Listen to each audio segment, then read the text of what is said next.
student. My question is, who wrote the Quran and Bible? Who is the author? And please explain. بہن نے اچھا سوال پوچھا ہے کہ who is the author of the Quran, who is the author of the Bible. قرآن کو کس نے لکھا, بائبل کو کس نے لکھا. قرآن مجید میں لکھا ہے کہ اللہ سبحانہ و تعالیٰ نے کئی وحی اور کتابیں نازل کی. نام سے صرف 4 کا ذکر ہے, وہ ہے توراہ, زبور, انجیل اور قرآن. توراہ وہ وحی ہے جو اللہ سبحانہ و تعالیٰ خدا نے موسیٰ علیہ السلام پہ نازل کی. زبور وہ وحی ہے, وہ کتاب ہے جو خدا نے داؤد علیہ السلام پہ نازل کی. انجیل وہ کتاب ہے, وہ وحی ہے جو اللہ سبحانہ و تعالیٰ خدا نے عیسیٰ علیہ السلام, Jesus Christ peace be upon ہم پہ نازل کی. اور قرآن خدا اللہ کی آخری کتاب ہے جو آخری نبی محمد صلی اللہ علیہ وسلم پہ نازل کی. یہ 4 کتابوں کا ذکر قرآن مجید میں نام سے آتا ہے. اس کے علاوہ اللہ تعالیٰ فرماتے سورہ رعد میں سورہ نمبر 13 آیت نمبر 38 میں کہ اللہ سبحانہ و تعالیٰ نے ہر دور میں ایک کتاب نازل کی, لیکن نام سے صرف 4 ہے. تو قرآن مجید کا author is God. The author of Quran is God.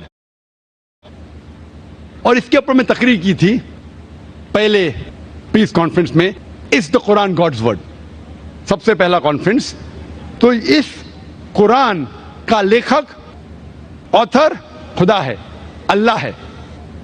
اور جیسے میں نے کہا کہ 4 آسمانی کتاب, 4 وحی کا ذکر آتا ہے, توراہ, زبور, انجیل اور قرآن.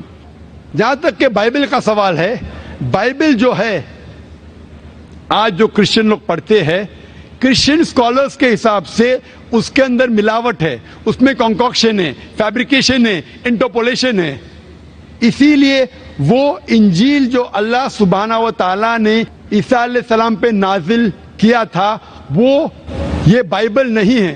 اس میں ہو سکتا ہے کہ چند الفاظ اس بائبل میں محفوظ ہے, لیکن پورے طور پہ یہ بائبل ہم نہیں کہہ سکتے کہ خدا کا کلام ہے یا اللہ کا کلام ہے. اس میں ملاوٹ ہے.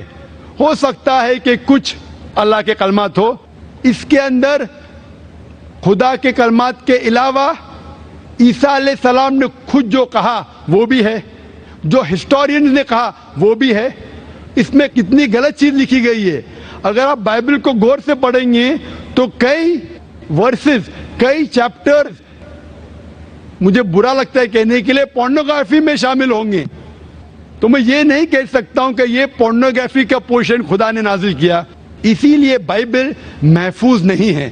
ہم ایمان لاتے ہیں کہ جو وہی اللہ نے عیسیٰ علیہ السلام پہ نازل کی انجیل, اسے ہم مانتے خدا کا کلام. لیکن یہ بائبل جو آج ان کے پاس ہے وہ خدا کا کلام نہیں, مکسچر ہے. لیکن کیونکہ قرآن آخری کلام ہے اللہ کا, اور ہم اسے کہتے ہیں فرقان, فرق حق اور باطل کے درمیان جاننے کے لیے جو چیز بائبل میں لکھی ہے, جو قرآن سے ملتی ہے, ہمیں کوئی اعتراض نہیں ماننے کے لیے کہ وہ پورشن, وہ چیز بائبل کا ہو سکتا ہے کہ اللہ کا کلام ہے, لیکن باقی چیز ہم بالکل نہیں کہہ سکتے کہ اللہ کا کلام ہے. It is a mixture. Hope that answers the question.